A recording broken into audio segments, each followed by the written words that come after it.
Bonjour à tous, bienvenue sur Fan de couteaux. Aujourd'hui je vous présente un nouveau modèle de la marque Ruike, le P831. C'est un couteau que je trouve magnifique. Il est de loin parmi les Ruike que je possède, c'est le troisième pliant de chez Ruike, c'est de loin celui que je préfère niveau design. Par contre, il est vraiment pas pratique à utiliser, je vais vous montrer tout ça dans un instant. Avec Ruike, on est toujours sur un emballage hyper qualitatif et sur un rapport qualité-prix au top. Pour avoir discuté avec plusieurs personnes qui ont acheté des couteaux de cette marque-là, ils sont tous hyper satisfaits de la qualité, du ressenti.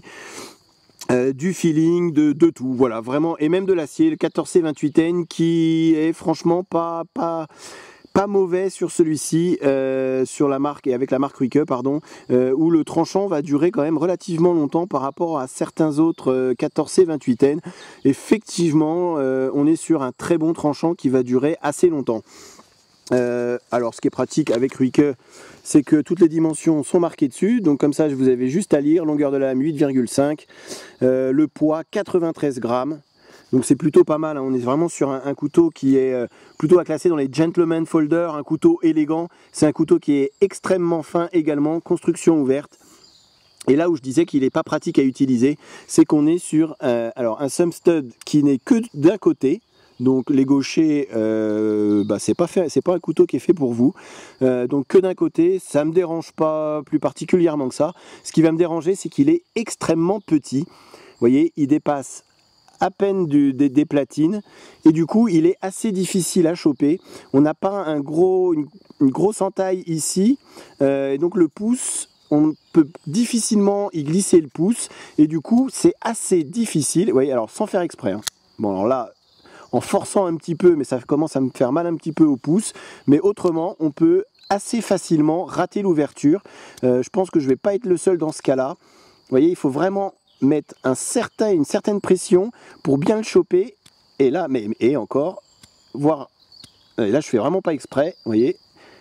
Alors, oui, le couteau est neuf, donc il risque de se faire un petit peu au niveau du pivot, donc être un petit peu plus fluide.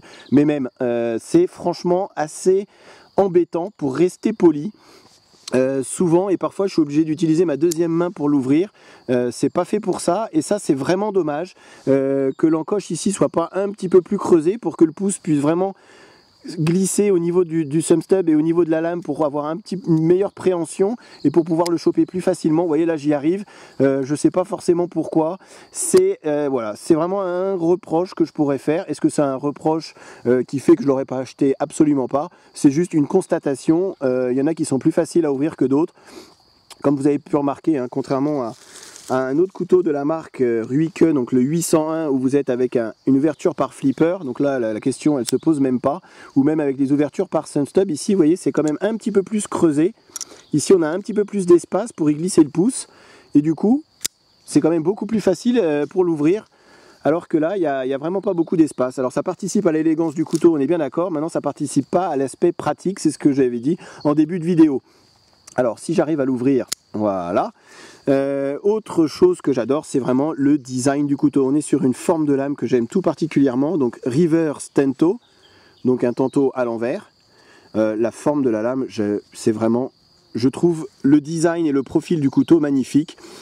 Ici ce rappel de manche qui est découpé comme ici, vous voyez, voilà, je trouve que c'est vraiment, ça participe à l'élégance, à la fluidité du couteau. Et puis ici le fait que les platines soient toutes contournées comme ça, c'est très joliment fait. Donc les platines sont ajourées également pour enlever un petit peu de poids à l'ensemble. 93 grammes, c'est un couteau qui est tout à fait transportable. Et l'autre côté qui est un petit peu moins pratique, je trouve, c'est cette forme de lame. Voilà, je préfère de loin à l'utilisation une forme de lame avec un plus gros belly, ici avec une plus grosse courbure à ce niveau-là, surtout pour manger avec. Je trouve qu'ici le fait que la lame, on ait un tranchant plat, c'est pas des plus pratiques. Ça coupe, ça n'enlève rien à la force de coupe et à la coupe, c'est juste que c'est pas hyper pratique, je trouve, en tout cas pour manger avec. Je vais vous raconter ma vie, mais hier j'ai mangé une pizza et je trouvais que voilà, c'était pas hyper pratique.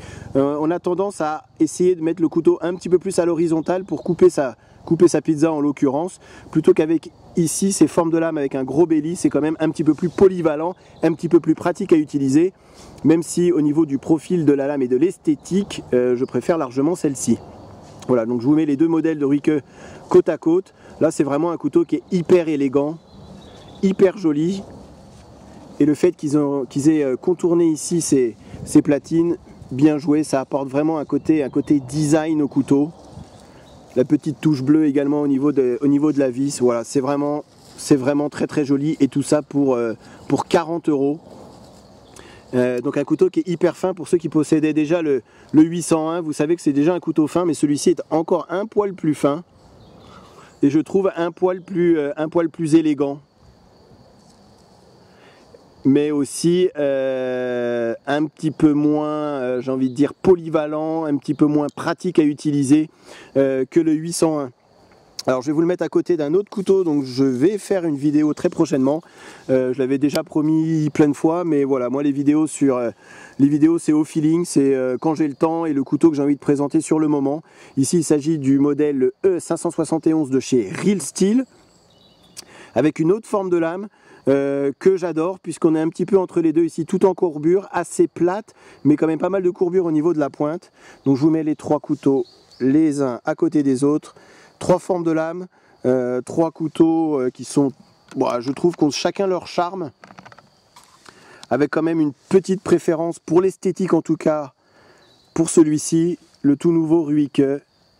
C'est rapport qualité-prix, design au top, une praticité peut-être en dessous des deux autres, mais qu'est-ce qu'il est joli, et ça rattrape quasiment tous ses petits défauts. Voilà. J'espère que la vidéo vous a été utile, que ça vous a permis de découvrir, pour ceux qui ne connaîtraient pas en tout cas encore, cette nouvelle marque Ruike.